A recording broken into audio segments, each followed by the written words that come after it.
As a comic fan, you're excited about it. Yeah. Because I haven't read, was it Secret Empire? Secret Empire. I haven't read that one.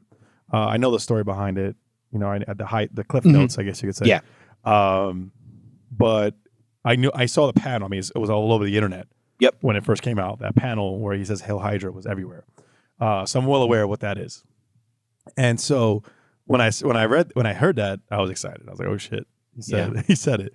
Now back to your like it, not your favorite. Mm-hmm. So, and my brother being an MCU whore. So I tell my brother to watch certain movies. I say, hey, you got to watch this movie. Hey, you got to watch this movie. Great acting, great story, everything, perfect. One of the best movies ever made, right? And he'll watch it, and he won't get excited. My brother cried. My brother clapped. My brother laughed. There was more emotion in this 3-hour movie than I've seen in him in the past 5 years. And it was the funniest thing ever because I get where there's an emotional attachment to some of these characters, but at the same time, it's like, it's not that serious. I'm taking you. I'll stand side by side with your brother, man. I did. I cried multiple times for both sad and happy scenarios. There were moments that like I just wanted to see because unfortunately with the internet, you know that Chris Evans' contract is up. You know that this is going to be the last one. They may kill him, they may not, but you know you're not going to get him in a movie again. So I was like, there's things I want to see. I really wanted him to end with Peggy, which I kind of talked about on the last time you guys were here. And they did it almost exactly how it was in my head. They did that. And I needed to see a moment where he picks up the hammer because he's worthy. In the comics, he's worthy. He needed to be worthy in that. And then just to be able to, and my wife's sitting next to me and she enjoys all of the Marvel movies, but just not read any of the comics. But she knew the things that I wanted. And you're sitting with your girl and you're holding her hand, and that scene where you just see the hammer move, I could feel her grab my hand tightly because she knew what was coming. And then I looked over at her. She's looking over at me because she just cares about what my reaction to it was. And man, I was elated. I was elated. That whole scene, even though Thanos broke the shield, but it was just him like, I'm going to stand, but I'm one man and I'm human. I'm not a god. I'm not in a suit of armor, but I'm still going to I'm going to stand between you and humanity. And that's why I love that character. And that moment was the best to me. It was interesting because so afterwards there was talk on the internet about Avengers 2 where he moves it. Yep. And he's supposedly he does it where it's like, oh, can't do it. Sorry. I tried. But yeah, he knew he could move it. And then in Avengers 1, he has the conversation with Natasha where she says, I think you should sit with this one out. They're gods. And he's like, there's only one God. He's dressed like that. Yeah. And so there's a lot of things. I'll be honest with you, out of the entire MCU, I would say Captain America is my favorite character. Because he has a lot of selflessness. Like obviously the grenades scene, and it just carries on. That scene echoes in different ways throughout the entire 10 years or whatever it is. And so, yes, I agree that I think Captain America had the bigger moments, even if Tony Stark was the one that ended it with the snap. Yeah. And he died. Well, Tony had a much bigger play, I think, in Infinity War. There were much more bigger Tony Stark moments, the big fight with Thanos and such, where Cap's just fighting fodder.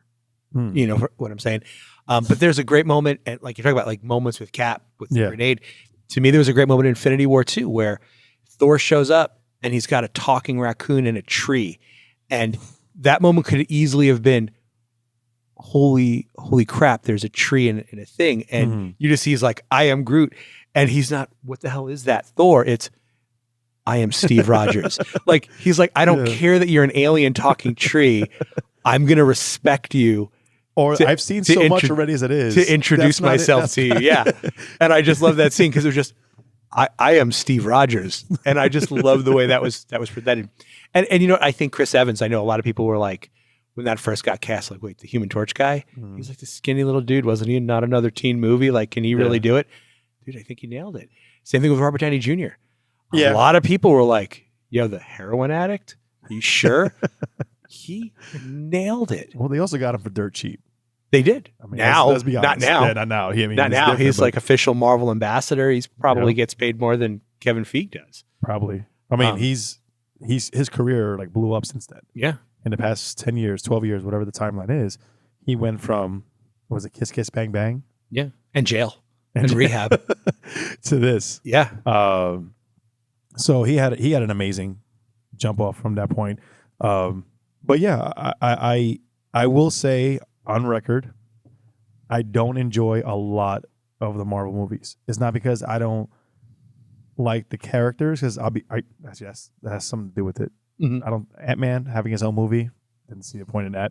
Having a second movie on top of that, I see where they're connecting it because they had to bring in the whole time travel thing and everything else. What's his name? Doctor Strange. It just seemed like I'll be honest with you, to this day I haven't watched it. The trailer looks like I'm watching Inception all over again with wizards. And I was like, you know what? I'm good. I get, if you just watch the trailer, I see exactly where you're coming from. That was obviously the new special effect that all the special effects houses.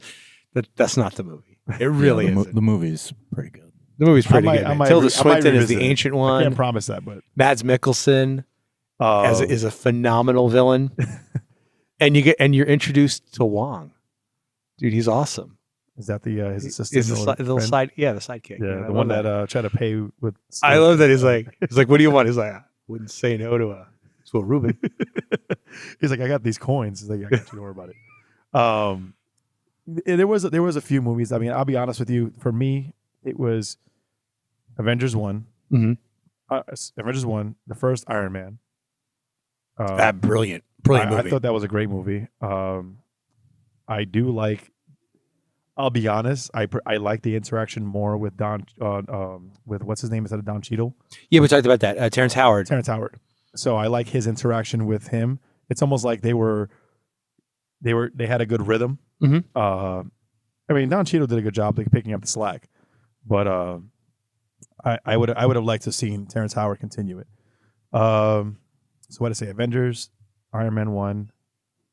Thor: The Dark World was probably my third favorite. Really, that's usually the I like that one a lot. The bottom Thor movie for most people. But that's when he lost a lot, allegedly. Like, I mean, is it Loki died? No, I agree with you. That his one mom, is that the one his mom died? Yeah, his mom died in that one.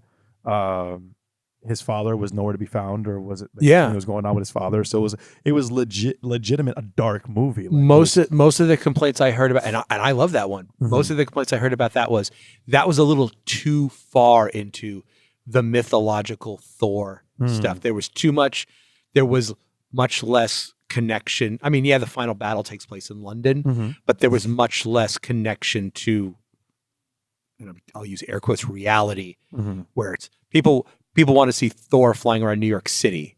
They don't want to well, what planet is this, or what realm is this, and what Nephil? I can't pronounce the words, and the elves are creepy, and I think it was a little too esoteric for Thor fans. Yeah. Man, that was a deep dive into some good stuff with Malekith and all of that stuff. I dug it. I dug it a lot. I got a Golden Army vibe out of that one. Oh yeah, with the two. Even though what's his name? Guillermo del Toro, that's his name? Yeah. Guillermo, yeah. He didn't have anything to do with it. He just had that vibe, and I love Golden Army. I love that whole movie. Another trilogy that I'm kind of sad about, but we won't get into that. I was kind of mad about the whole no third one. Have you seen the latest one? I was so excited for it, and then I heard so many things about it. And I usually don't let that bother me, but I'm going to sit down and watch it. Yeah, you got to do it. It's great. I'm going to watch it. The way I preface that for fans is in the first two, which are phenomenal. And here, I had to tell people, you can like both. You don't have to not like Ron Perlman. Ron Perlman was perfect as awesome. Hellboy. He is perfect as Hellboy. He's a giant kid. He is a giant kid. They are amazing films by themselves. But even Mignola had said, that was Guillermo del Toro's version of Hellboy. This is very much a really, really close adaptation of a Hellboy comic. Okay. It's much more closer to the source material. And I saw an interview with Mignola, and he said he likes to think of it that the first two movies, those were Hellboy as a teenager, still kind of finding himself. Okay. The last one, he's a grown man now. He's on his own, and he's treating the world like that. Is it a continuation? No. Oh, okay. No. It's not. Yeah, it's totally reboot. Okay. But he's like just the characterization of the character, how he interacts with people. The first one was all like, and yes, in the comics he likes cats, but he was still like a lovesick puppy. It's Liz, and he didn't get, oh, why is she mad at me? Yeah, no, you're still an adult. And this one's very much like, no, he's an adult. He gets what he's doing. Yeah, he knows that he's just a weapon, and he's a little pissy about that. But Ian McShane as his dad, no replacement for John Hurt, but still a phenomenal actor for that role. I do love that they went rated R with this, and it needed to be. That's why I'm saying that it's a Hellboy comic. It's like reading The Wild Hunt. Yeah. I need to see in general. And so now that Disney's buying up the X-Men, I don't know. I don't know how many more rated R comic movies we're gonna get in general. I'm not speaking just Disney or X-Men. I think it has to deal with the property. Fox. I don't think that X-Men ever needed to be an R-rated movie. I don't know. Not X-Men. Logan had X-Men but it's Logan vibes, and it was very but it was Logan. X-Men still a bunch of kids at a school. At the end, you get what I'm saying? New Mutants though is supposed to be R, and that'll eventually be coming. Isn't that out. getting scrapped? I keep hearing that they are going to put it out. They are going to put it out. I heard 2020. I'm not holding my breath for that one. That might. I just want to see it because it's such a weird take. They said let's just the whole horror theme. Yeah, and I'm not a horror guy, but it's got a really good cast. I want to see it out. Yeah. I mean, I'm not excited for Dark Phoenix, but I'm gonna go see it. Oh hell yeah! I don't know. I'm kind of excited about it because I like the fact that they went. There's still parts of this trilogy I'm not crazy about. I don't like Rogue as a good guy type of thing. I would prefer more of a Selena Kyle. I do what's best for me type. That type of Rogue. I'm saying a Rogue. Mystique. I keep saying Rogue. Mystique. That type of Mystique. That has nothing to do with the character. That has to do with the actress. And I get it. She's the money person. There was no reason for her to exist after that first movie. She leaves with Eric, but it was Jennifer Lawrence, and she's huge now, so she was under contract, so they could force her to do it. Well, I love Days of Future Past. She was great there too. Oh, she's not a bad actress, but there was no need for them to take that character and like you're saying, completely change the characterization of her. That's not her character, but they wanted that actress because she's a huge name. And even in later movies, she said it. I don't want to be painted anymore. I don't. So now you've got a character whose whole role is to mutant rights and mutant liberation. Then why aren't you blue for most of the movie? She's gonna die in this one. I know it. I see it already. I know that's gonna happen.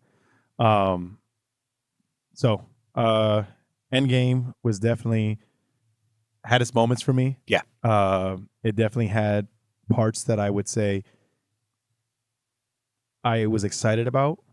But maybe because I do like I'm more darker at heart, I do like the ending of Infinity War. Oh God, I didn't like it the first time I saw it. Yeah, saw Infinity War, came in the next day. Everyone's asking, "What'd you think?" And I went, "I hated it."